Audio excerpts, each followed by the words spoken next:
স্বাদে গন্ধে কোনো অংশতেই কম হবে না বাড়িতে বানানো এই হোমমেড পুডিংটি। হ্যালো এভরিওয়ান, আসসালামু আলাইকুম। কেমন আছেন সবাই? খুব অল্প সময়ে আমি এই পুডিংটা কিভাবে বানালাম এবং অল্প খরচে, তাই আপনাদের সাথে আজকে শেয়ার করব। প্রথমে বাটিতে আমি 2টি ডিম ভেঙে নিয়েছিলাম। ভাগ্যবশত আমার ডিমগুলো ভেঙে গেছে।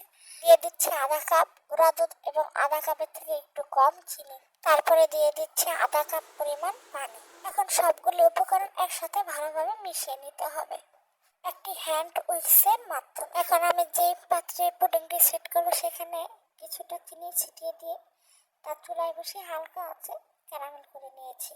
এখন আমি পাত্রটির মধ্যে সব মিশ্রণগুলি ঢেলে দিচ্ছি।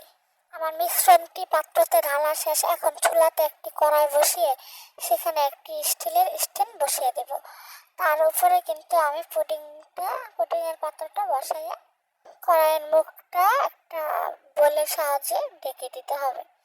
এভাবে ঢেকে দিয়ে 10 থেকে 15 মিনিট আপনারা বসিয়ে রাখবে মিডিয়াম আছে। তারপরে আপনাদের পুডিংটি রেডি হয়ে যাবে। এই তো আমার পুডিংয়ের আসল লুক। আমার ভিডিওটি আপনাদের কাছে কেমন লাগলো তা অবশ্যই কমেন্ট করে জানাবেন এবং ভালো লাগলে লাইক, কমেন্ট, সাবস্ক্রাইব করে পাশে থাকবেন। আমার ভিডিওটি আজকে এই পর্যন্তই। আসসালামু আলাইকুম। সবার জন্য শুভকামনা রইল।